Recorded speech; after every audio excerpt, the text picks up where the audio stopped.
Marcus Chen had been practicing Taekwondo for 15 years. At 28, he was known throughout the city as one of the most skilled fighters in his weight class. His black belt hung proudly in his apartment, surrounded by dozens of medals and trophies from competitions across the country. Every morning he would wake up at 5 o'clock sharp, put on his training clothes, and head to the gym where he taught classes and trained for upcoming tournaments. The gym was his second home. Master Kim, his instructor since childhood, had always told him that Taekwondo was not just about fighting. It was about discipline, respect, and using strength to protect others, not to harm them. Marcus took these lessons seriously. He never got into street fights, never used his skills to intimidate people, and always walked away from confrontations. His friends often joked that he was too peaceful for someone who could break boards with his bare hands. On this particular Tuesday evening, Marcus was leaving the gym after a long training session. His muscles ached from practicing high kicks and sparring with younger students. He carried his gym bag over his shoulder and walked slowly toward the parking garage where he had left his car. The building was quiet, with most people having gone home hours earlier. Only a few cars remained scattered across the concrete floors.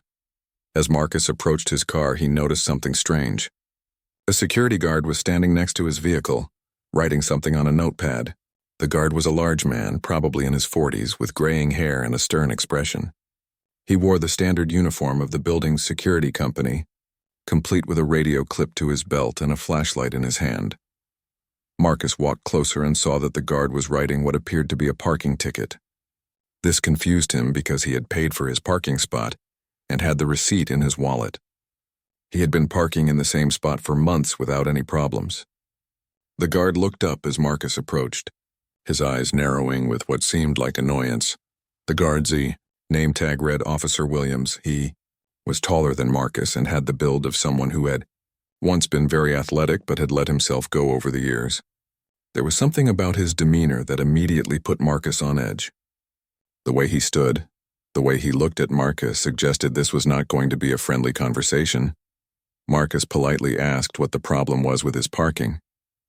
He explained that he had paid for the spot and showed his receipt.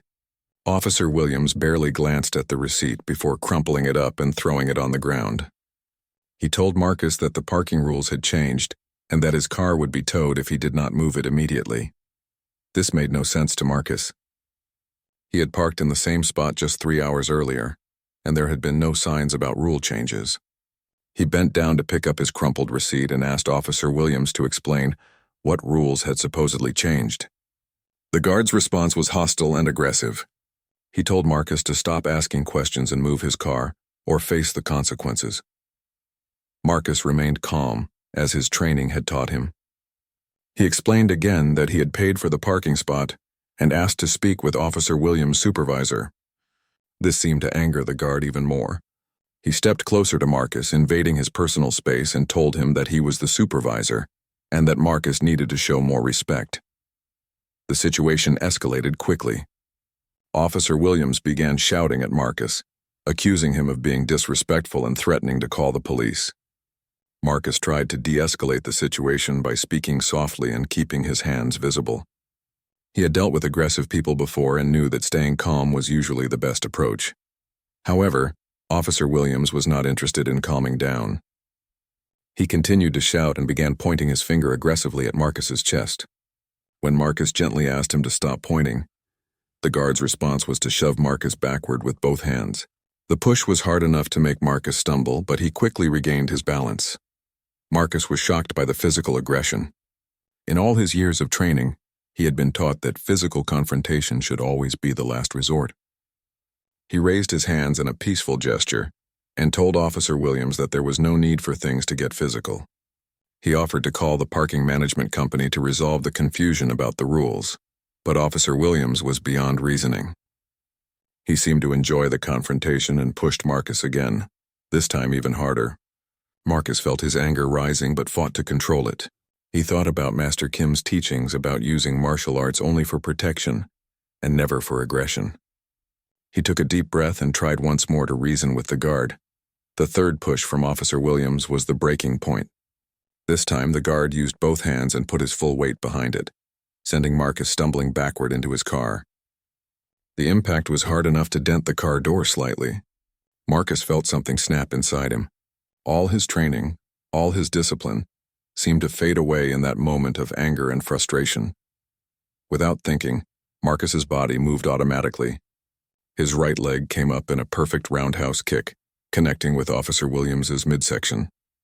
The kick was precise and powerful, executed with the skill of someone who had performed the same movement thousands of times in training. The guard doubled over, gasping for air and stumbling backward. Marcus immediately realized what he had done. The anger drained from his face, replaced by shock and regret. He had broken his own code, the principles that Master Kim had taught him since he was a child. He had used his martial arts skills in anger, not in defense. Even though Officer Williams had pushed him first, Marcus knew that his response had been disproportionate. Officer Williams slowly straightened up, his face red with pain and humiliation. For a moment, Marcus thought the confrontation was over. He started to apologize, to explain that he had reacted instinctively and that he was sorry for losing control. But the look in Officer Williams's eyes told him that this was far from over. There was something cold and calculating in the guard's expression, something that made Marcus's stomach turn with dread. The guard reached for his radio with a smile that sent chills down Marcus's spine. In that moment, Marcus realized that his single moment of lost control was about to change his life in ways he could not yet imagine.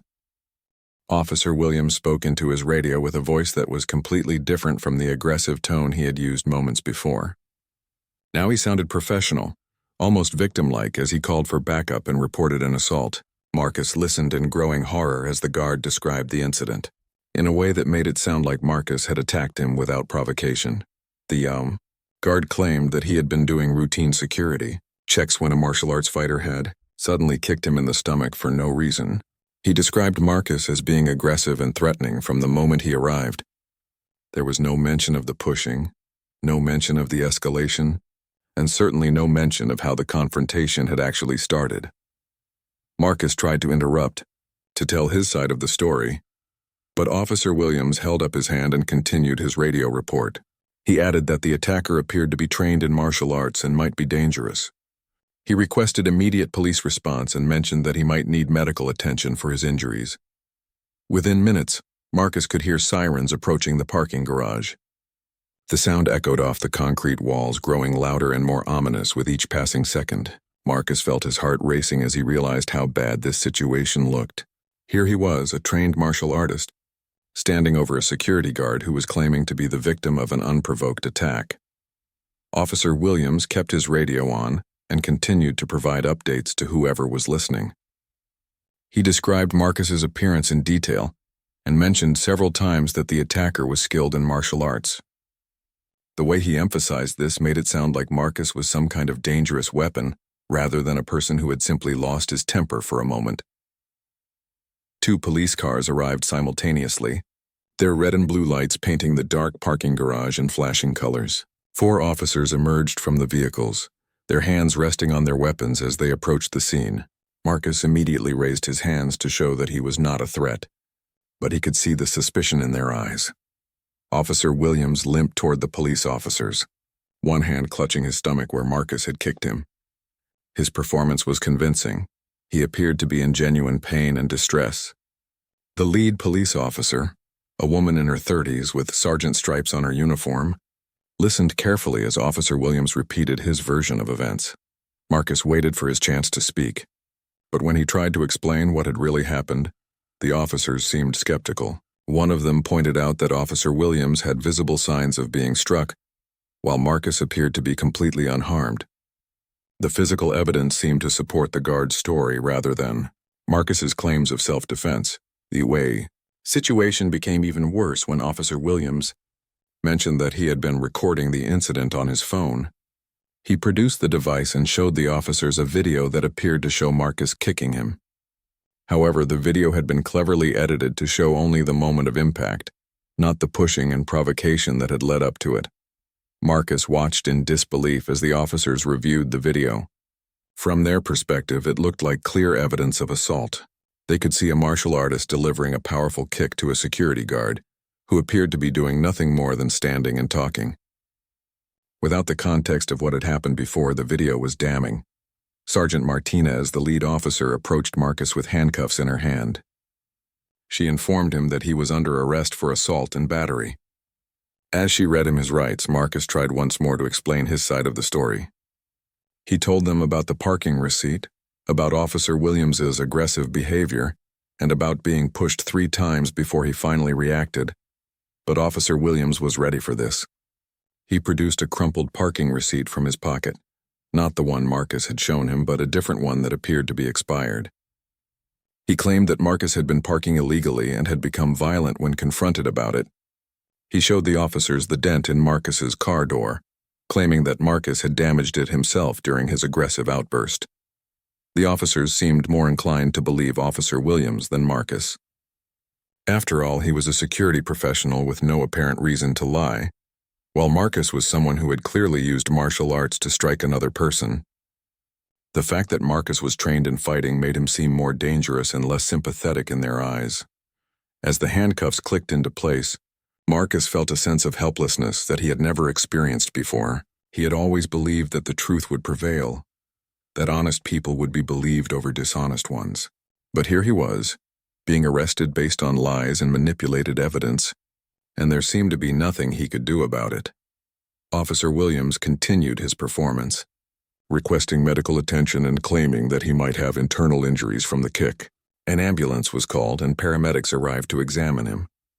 While they found no serious injuries, Officer Williams insisted on being taken to the hospital for further evaluation, claiming that he was experiencing severe pain. Before he was taken away in the ambulance, Officer Williams approached Marcus one last time. With the police officers standing nearby, he spoke in a voice loud enough for them to hear, expressing forgiveness for the attack and hoping that Marcus would get the help he needed for his anger issues. But when he leaned closer, he whispered something that only Marcus could hear. Officer Williams told Marcus that this was just the beginning. He said that Marcus had picked the wrong person to mess with, and that he would make sure this incident followed him for the rest of his life. The guard's eyes were cold and calculating as he delivered this threat, and Marcus realized that this was not just about a parking dispute, or even about the kick he had delivered.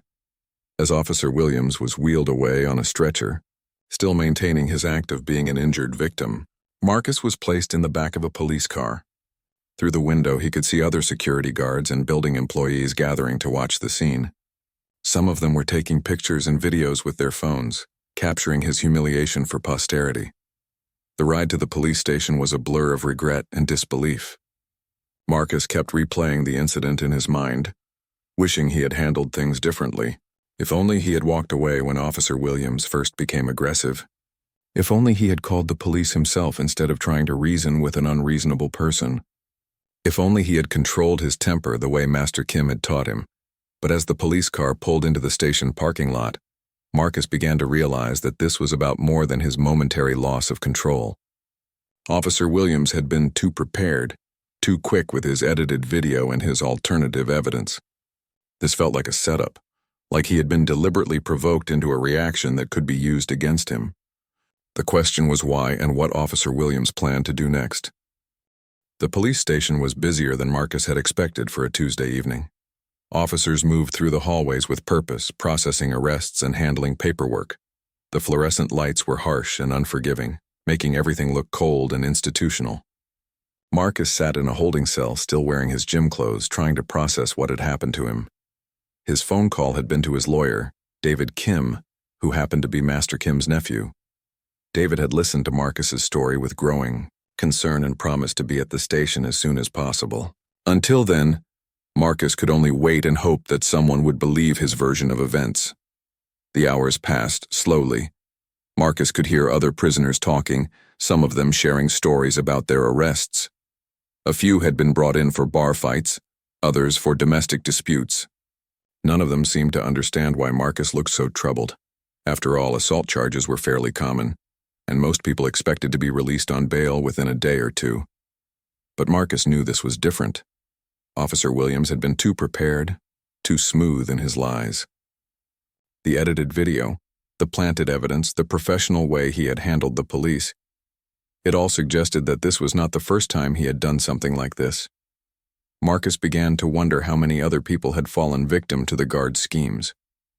When David Kim finally arrived, his expression was grim. He had already spoken with the arresting officers and reviewed the initial police report. The charges against Marcus were serious: assault and battery on a security officer, which could result in significant jail time due to Marcus's martial arts training, being considered a weapon enhancement. David explained that Officer Williams had provided a very detailed statement to the police, complete with witness accounts from other security guards who claimed to have seen the incident. The edited video was being treated as primary evidence, and the hospital had confirmed that Officer Williams had been treated for bruising and pain, consistent with being kicked. Marcus felt his world crashing down around him. His reputation as a martial arts instructor would be destroyed. The gym where he taught would likely fire him to avoid negative publicity. His students, many of them children, would lose respect for him. Everything he had worked for over the past 15 years was disappearing because of one moment of lost control. But David had not given up hope. He had been practicing law for over a decade and had seen cases like this before. He suspected that Officer Williams was running some kind of scam, possibly targeting people for financial gain through false injury claims. David had already begun investigating the guard's background and had found some interesting information. It turned out that Officer Williams had been involved in 3 similar incidents over the past 2 years. In each case, he had claimed to be assaulted by someone who had then been arrested and charged. 2 of those cases had resulted in civil lawsuits where Officer Williams had received settlement money for his supposed injuries and trauma. David explained that this pattern suggested Officer Williams was deliberately provoking confrontations in order to claim victim status and profit from the resulting legal proceedings. The problem was proving it. The guard was careful to only engage in these situations when he could control the narrative and the evidence. Marcus spent the night in jail, unable to sleep due to the noise and the constant worry about his future. He thought about Master Kim and how disappointed his old teacher would be. He thought about his students and how they would react when they learned about his arrest. Most of all, he thought about how Officer Williams had outsmarted him so completely. The next morning brought both good news and bad news. The good news was that Marcus was being released on bail, thanks to David's efforts and Marcus's clean criminal record. The bad news was that Officer Williams had already filed a civil lawsuit, seeking damages for his injuries, lost wages, and emotional trauma. As Marcus left the police station, he was shocked to find reporters waiting outside. Officer Williams had apparently contacted the local news media and told them about the dangerous martial artist who had attacked an innocent security guard. The story was already being framed as a cautionary tale about trained fighters who used their skills irresponsibly. The reporters shouted questions at Marcus as he walked to David's car. They wanted to know why he had attacked a security guard, whether he had anger management issues, and if this was part of a pattern of violent behavior. Marcus said nothing, following David's advice to avoid making any public statements that could be used against him later. The drive back to Marcus's apartment was tense. David explained that they were facing a 2-front battle, the criminal charges and the civil lawsuit. Officer Williams was seeking $50,000 in damages, claiming that his injuries had left him unable to work and had caused him severe emotional distress. Marcus felt sick to his stomach, even if he could eventually prove his innocence. On the criminal charges, the civil lawsuit could bankrupt him. He did not have $50,000, and his insurance would not cover intentional acts of violence. Officer Williams had created a perfect trap. When they arrived at Marcus's apartment building, they found more bad news waiting. The building manager, Mrs. Chen, was standing by the entrance with an eviction notice in her hand. She explained that the building's insurance company had been contacted by Officer Williams's lawyer and had been told that Marcus was a dangerous tenant who posed a risk to other residents. The eviction notice gave Marcus 30 days to vacate the premises. Mrs. Chen seemed genuinely sorry about the situation, but she explained that the building owners were afraid of liability issues. If Marcus were to assault another tenant, the building could be held responsible for allowing a known violent person to remain on the property. Marcus felt like he was trapped in a nightmare from which he could not wake up. In less than 24 hours, his entire life had been turned upside down.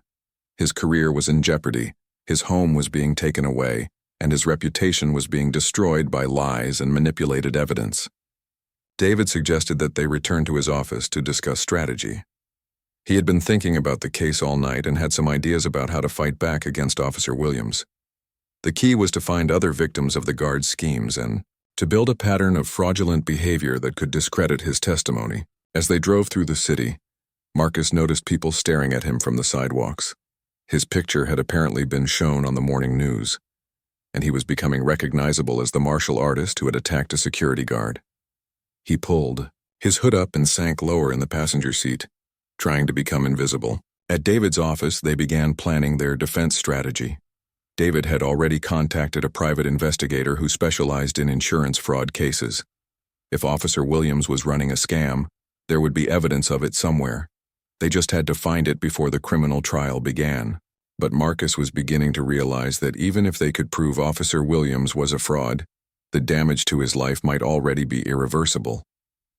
The story was spreading through social media, with people sharing the video and condemning Marcus as a bully who had attacked an innocent man. The court of public opinion had already reached its verdict, and it was not in Marcus's favor. The private investigator David had hired was a woman named Sarah Martinez. She had been working insurance fraud cases for over 15 years and had developed a reputation for uncovering even the most sophisticated scams. When she met with Marcus and David at the law office, her confidence gave Marcus the first hope he had felt since his arrest. Sarah explained that she had already begun looking into Officer Williams' background and had found several red flags. His employment history showed a pattern of moving from one security company to another every 12 to 18 months, usually after incidents involving confrontations with the public.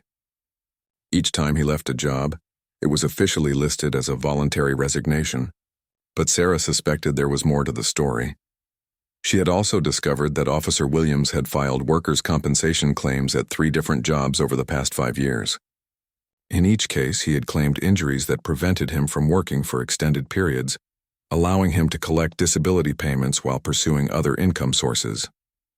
The pattern suggested someone who had turned insurance fraud into a career, but the most interesting discovery was that Officer Williams had recently purchased an expensive new car and had put a down payment on a house in an upscale neighborhood.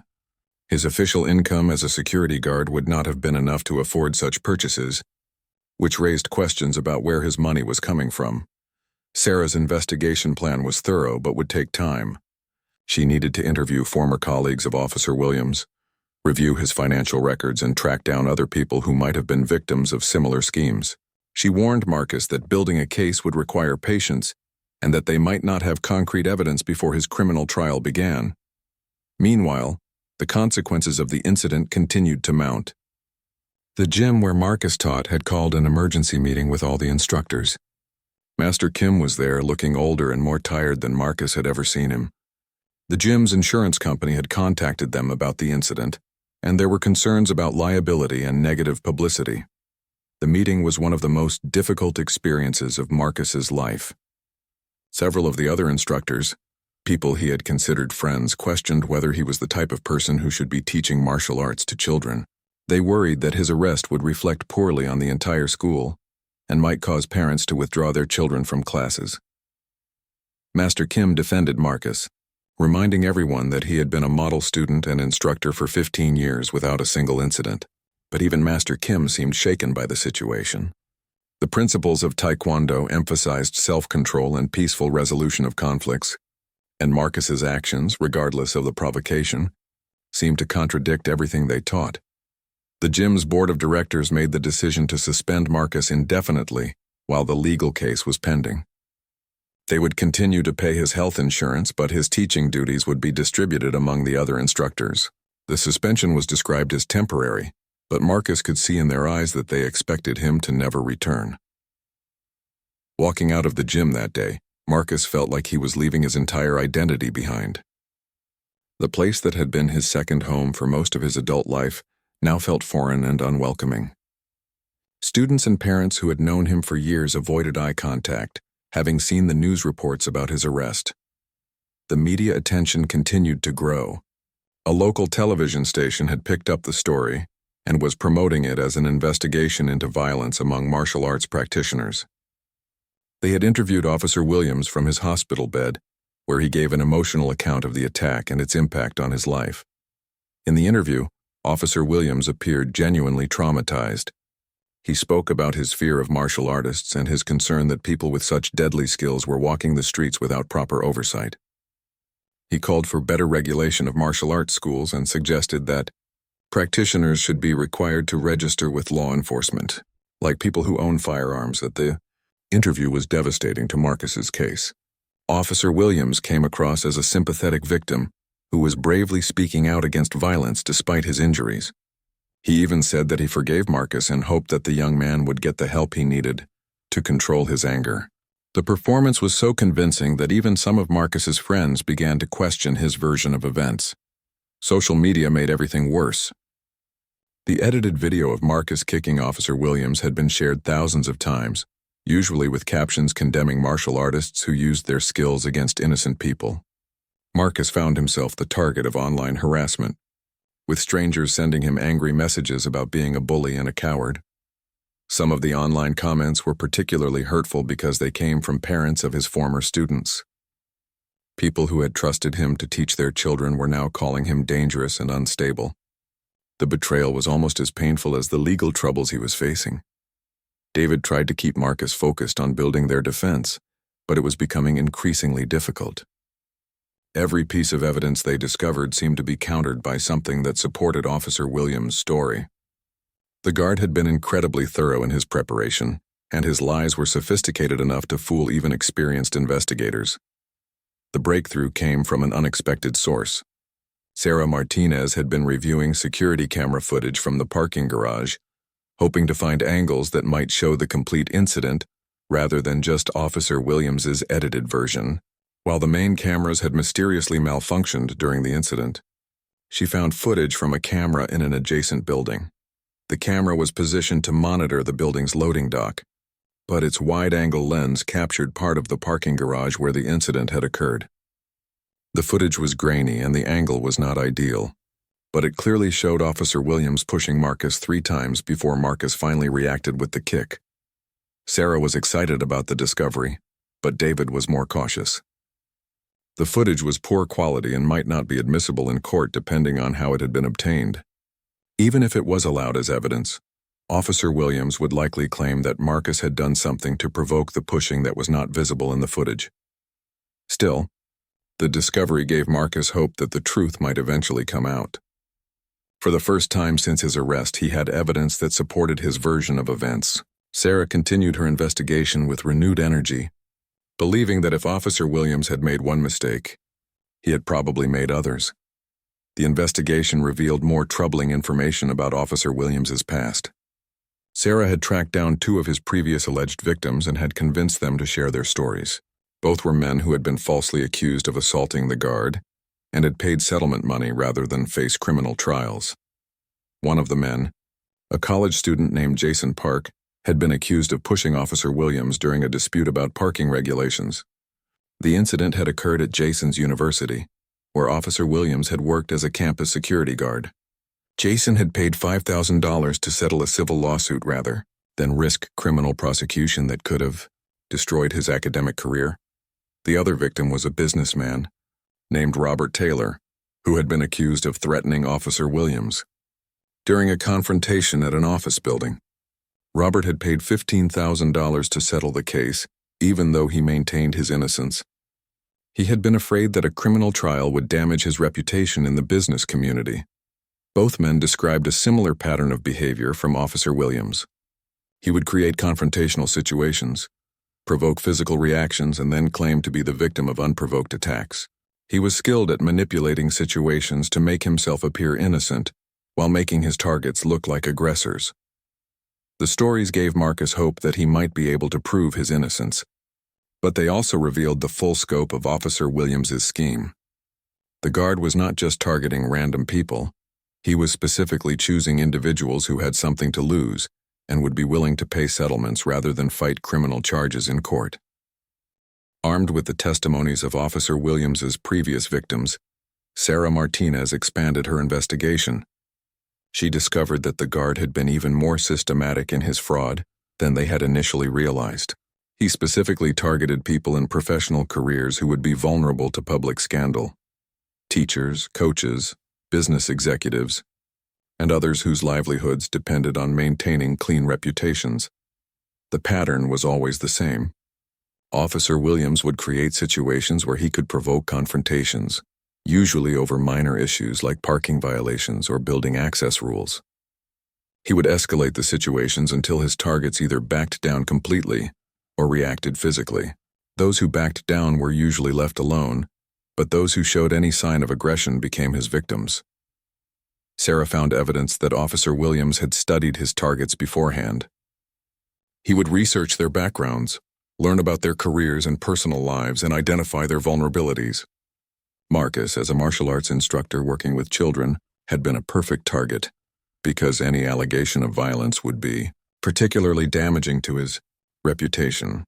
The investigation also revealed that Officer Williams had connections to a personal injury lawyer who specialized in assault cases. This lawyer, James Morrison, had represented Officer Williams in all of his previous civil lawsuits and had helped him collect over $100,000 in settlement money over the past 3 years. David Kim immediately recognized this as evidence of a conspiracy to commit fraud. If they could prove that Officer Williams and Morrison were working together to manufacture false assault cases, it would completely destroy the guard's credibility and likely result in criminal charges against both men. However, proving the conspiracy would be extremely difficult. Morrison was a licensed attorney who claimed to be representing a legitimate client who had been repeatedly victimized by violent individuals. Officer Williams maintained that he was simply unlucky to have encountered so many aggressive people in his line of work. The breakthrough came when Sarah discovered that Morrison had been paying Officer Williams monthly retainer fees for security, consulting services. The payments had no legitimate business purpose and appeared to be a way of sharing the profits from the fraudulent lawsuits without creating obvious evidence of a conspiracy. Sarah also found that Officer Williams had been using multiple cell phones to record his confrontations with victims. While he only showed edited versions to police and lawyers, the full recordings were stored on a cloud service that he thought was secure. Sarah's computer expert was able to access some of these recordings, revealing the complete truth about several incidents. The recordings showed Officer Williams deliberately provoking confrontations and coaching himself on what to say to make his victims appear aggressive. In one recording, he could be heard practicing his victim statement before calling the police. In another, he was discussing strategy with Morrison about how to maximize settlement amounts. Marcus felt a mixture of vindication and anger when David played the recordings for him. Here was proof that he had been the victim of an elaborate scam, but he was also furious that such a calculated criminal had been allowed to operate for so long. How many other innocent people had suffered because of Officer Williams's schemes? David immediately filed motions to have the criminal charges against Marcus dismissed based on the new evidence. He also contacted the district attorney's office to inform them about the conspiracy and to request that charges be filed against Officer Williams and Morrison for fraud, extortion, and filing false police reports. The district attorney, Maria Santos, was initially skeptical of the claims against Officer Williams. He was a security professional with no previous criminal record, while Marcus was someone who had clearly used martial arts to assault another person. The edited video and medical records seemed to support a straightforward assault case, however. When David presented the full recordings and the evidence of the conspiracy, District Attorney Santos became very interested. Insurance fraud and false reporting were serious crimes that damaged the integrity of the legal system. If Officer Williams had been manufacturing cases for financial gain, it was a significant criminal enterprise that needed to be prosecuted. The investigation quickly expanded beyond Marcus's case. Police detectives began reviewing all of Officer Williams's previous assault reports, and the FBI became involved due to the interstate nature of some of the fraud. Morrison's law practice was raided, and investigators seized computers and financial records that revealed the full scope of the conspiracy. Meanwhile, the media coverage of Marcus's case took a dramatic turn. The same television station that had portrayed him as a dangerous martial artist now ran an expose about Officer Williams' fraud scheme. The reporter who had interviewed the guard from his hospital bed, now revealed that many of his injuries had been exaggerated or fabricated entirely. The reversal in public opinion was swift and complete. Marcus went from being vilified as a bully to being portrayed as the victim of an elaborate criminal conspiracy. The edited video that had been used to condemn him was now shown alongside the complete footage that revealed the truth about the incident. Social media, which had been brutal to Marcus during his darkest days, now became a source of support. People who had condemned him without knowing the full story began posting apologies and expressions of support. Former students and their parents reached out to tell him they had never really believed he was capable of unprovoked violence. The gym where Marcus had taught was embarrassed by their hasty decision to suspend him. Master Kim called personally to apologize and to invite Marcus to return to his teaching position immediately. The board of directors, who had questioned his character just weeks earlier, now praised his patience and dignity in the face of false accusations. But Marcus was not ready to simply return to his old life as if nothing had happened. The experience had changed him profoundly. He had learned how quickly a person's reputation could be destroyed by lies and how easily people could be manipulated by false evidence. He had also learned that the truth did not always prevail without a fight. Officer Williams was arrested at his home on multiple felony charges, including fraud, extortion, filing false police reports, and conspiracy. The arrest was covered extensively by local media, with reporters noting the irony that a security guard who was supposed to protect people had instead been preying on them for financial gain. Morrison, the lawyer, was also arrested and faced additional charges related to his law license. The State Bar Association began proceedings to disbar him, and several of his previous clients filed complaints alleging that he had manipulated them into pursuing fraudulent lawsuits. Marcus attended Officer Williams' arraignment, curious to see how the man who had nearly destroyed his life would handle being exposed as a fraud. The guard appeared smaller and less intimidating in an orange jumpsuit and handcuffs. Gone was the confident, aggressive persona he had displayed during their confrontation in the parking garage. When Officer Williams saw Marcus in the courtroom, their eyes met for a moment. The guard's expression was one of defeat and resentment. He seemed to realize that his carefully constructed scheme had finally collapsed, and that his victims had found a way to fight back. The judge set bail at $200,000, an amount that Officer Williams could not afford despite his previous success at defrauding victims. He would remain in jail until his trial, giving Marcus some satisfaction that justice was finally being served. As Marcus left the courthouse that day, he felt a sense of closure that he had not expected. The man who had tried to destroy his life was now facing the consequences of his crimes. But Marcus also knew that his own journey was far from over. He had been cleared of criminal charges, but the civil lawsuit was still pending, and there were other aspects of his life that needed to be rebuilt. With Officer Williams behind bars and the conspiracy exposed, Marcus began the process of rebuilding his life. The civil lawsuit against him was quickly dismissed once the fraudulent nature of the case became clear. In fact, David Kim was now preparing to file countersuits against both Officer Williams and Morrison for the damages Marcus had suffered as a result of their scheme. The financial impact of the false accusations had been significant. Marcus had lost weeks of income from his teaching job, paid thousands of dollars in legal fees, and faced the prospect of having to move due to the eviction notice.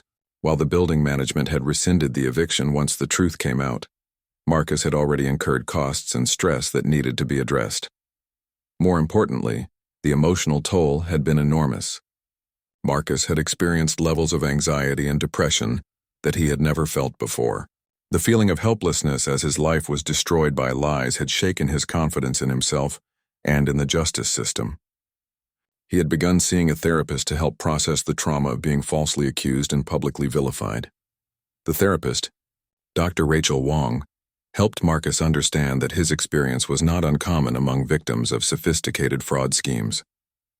She explained that people who were targeted by criminals like Officer Williams often experienced symptoms similar to those of assault victims: feelings of violation, helplessness, and mistrust of others. Dr. Wong also helped Marcus work through his guilt about the kick that had started the whole ordeal. While Marcus had been the victim of a conspiracy, he still struggled with the fact that he had lost control and used his martial arts training in anger. The principles Master Kim had taught him about self-control and peaceful conflict resolution had been deeply ingrained, and violating them even under provocation was difficult to accept. Through therapy, Marcus came to understand that his reaction had been human and understandable, even if it was not ideal. Officer Williams had been a professional manipulator who had specifically chosen tactics designed to provoke exactly the kind of response Marcus had given. The guard had studied his targets and knew how to push their buttons until they reacted in ways that could be used against them. Master Kim also played an important role in Marcus's healing process. The elderly instructor had been devastated by his student's arrest and had blamed himself for not teaching Marcus better self-control. When the truth came out, Master Kim felt both relief and anger. Relief that his student was innocent of the charges, and anger that someone had manipulated the principles of martial arts to harm an innocent person. Master Kim arranged for Marcus to spend time at a monastery in the mountains where he could practice meditation and reconnect with the spiritual aspects of Taekwondo. The monks there had no knowledge of Marcus's recent troubles and treated him simply as someone seeking to deepen his understanding of martial arts philosophy. The weeks at the monastery were transformative for Marcus. Away from the stress and media attention of the city, he was able to reflect on what had happened and what he wanted to do with the rest of his life. The experience reminded him why he had fallen in love with martial arts in the first place, not for the fighting techniques, but for the discipline, respect, and inner peace that came with dedicated practice. When Marcus returned to the city, he was ready to resume teaching, but with a new perspective. His experience as a victim of fraud had given him insights that he wanted to share with his students. He began incorporating lessons about conflict resolution and the importance of walking away from confrontations whenever possible. Marcus also became involved in victim advocacy work. Sarah Martinez introduced him to an organization that helped people who had been falsely accused of crimes. Many of these individuals had experienced the same feelings of helplessness and betrayal that Marcus had felt, and he found that sharing his story helped both himself and others heal from similar experiences. The criminal trials of Officer Williams and Morrison became major news stories in the city. The prosecution presented overwhelming evidence of the conspiracy, including the recorded conversations, financial records, and testimony from multiple victims. The case highlighted how sophisticated fraud schemes could target innocent people and destroy their lives for financial gain. Officer Williams eventually pleaded guilty to multiple felony charges in exchange for a reduced sentence. He was sentenced to 8 years in prison and ordered to pay restitution to his victims. Morrison also pleaded guilty and received a 5-year sentence along with permanent disbarment from practicing law. During his sentencing hearing, Officer Williams was required to face his victims in court. Jason Park and Robert Taylor, the previous victims who had paid settlements, spoke about how the false accusations had affected their lives. Both men expressed gratitude to Marcus for having the courage to fight the charges, rather than simply paying a settlement.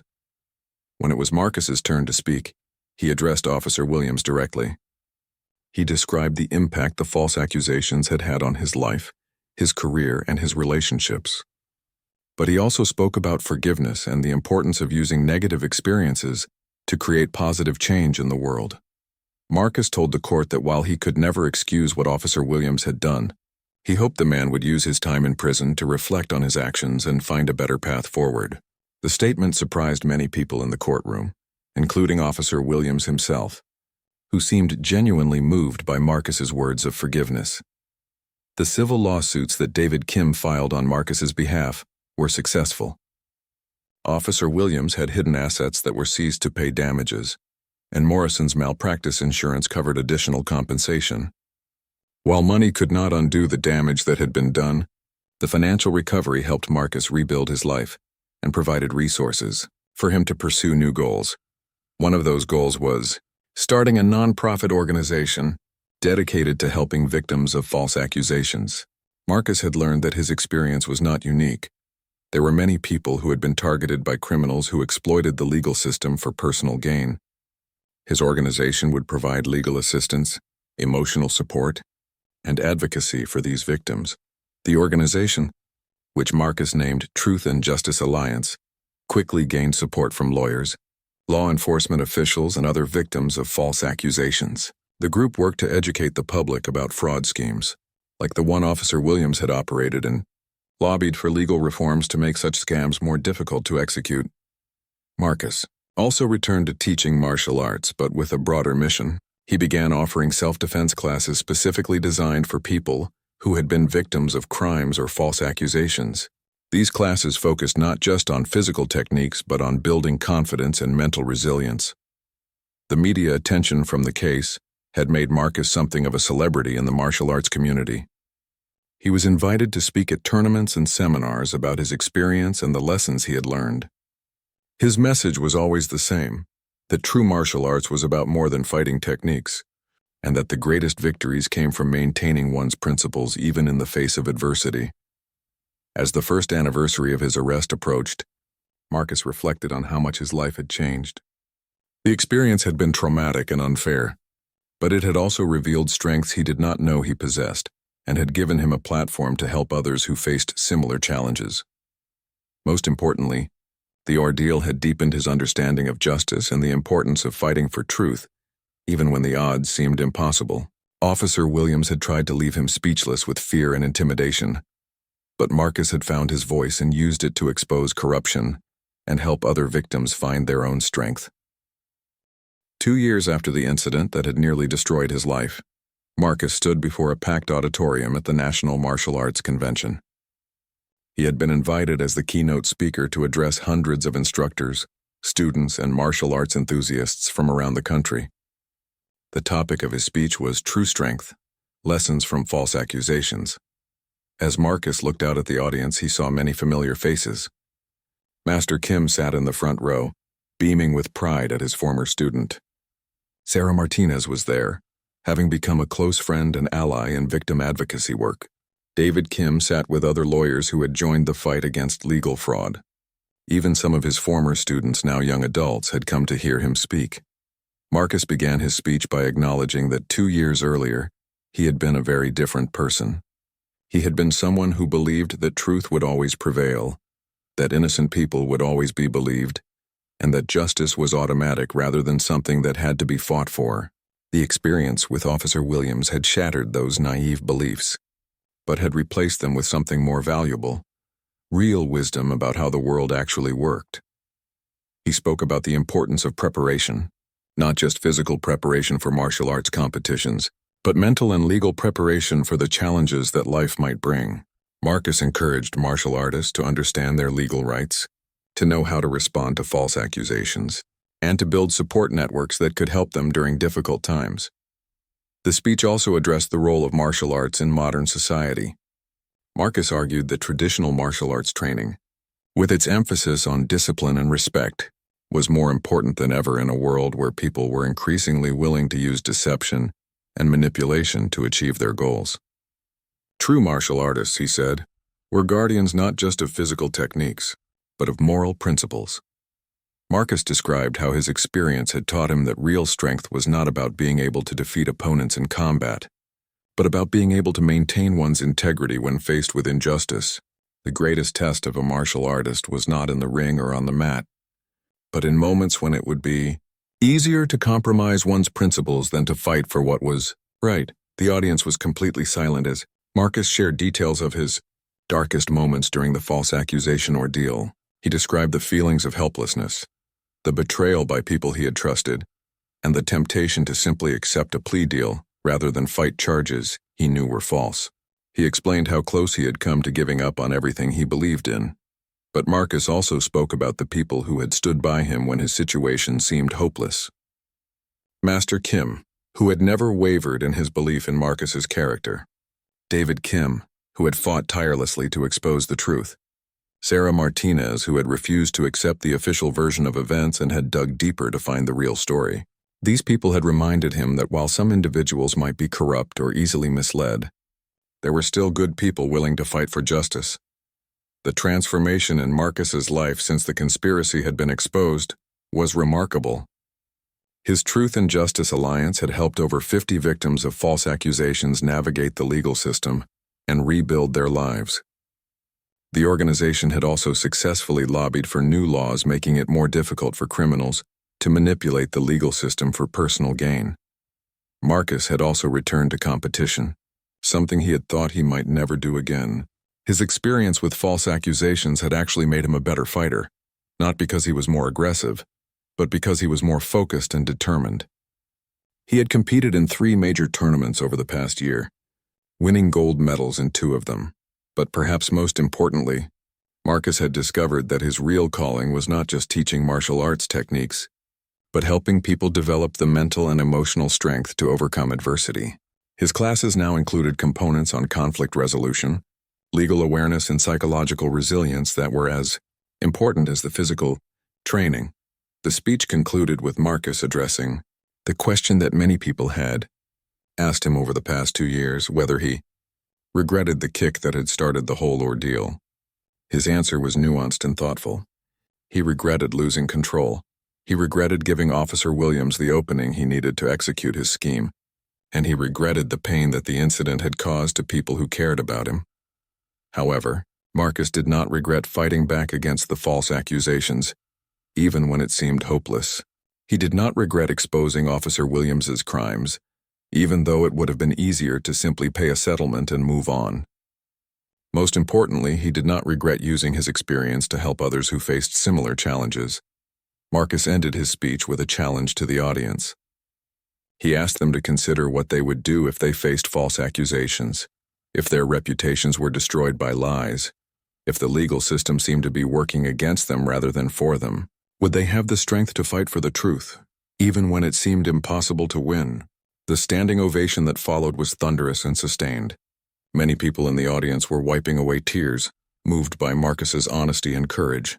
The question and answer session that followed lasted for over an hour, with martial artists sharing their own experiences with injustice and asking for advice on how to build the kind of resilience Marcus had demonstrated. After the convention, Marcus was approached by a publisher who wanted him to write a book about his experience. The publisher explained that his story had broader implications beyond the martial arts community. It was really a story about how ordinary people could fight back against sophisticated criminals and corrupt systems. Marcus agreed to write the book, but with conditions. He wanted part of the proceeds to fund his nonprofit organization, and he wanted to include stories from other victims of false accusations to show that his experience was not unique. The book, tentatively titled Fighting False Accusations, A Martial Artist's Journey to Justice, would be both a personal memoir and a practical guide for others facing similar challenges. The final chapter of Marcus's story was still being written, but the major themes were clear. He had learned that true strength came not from physical power, but from moral courage.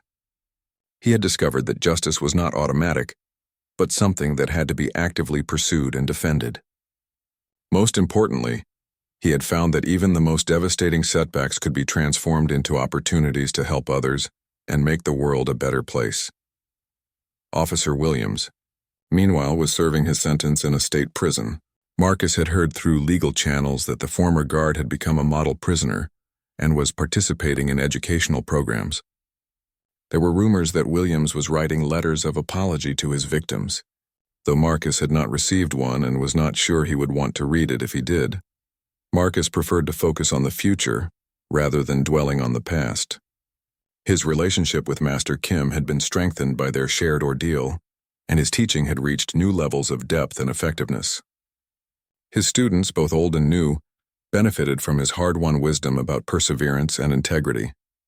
As Marcus drove home from the convention that evening, he reflected on how different his life had become from what he had expected 2 years earlier.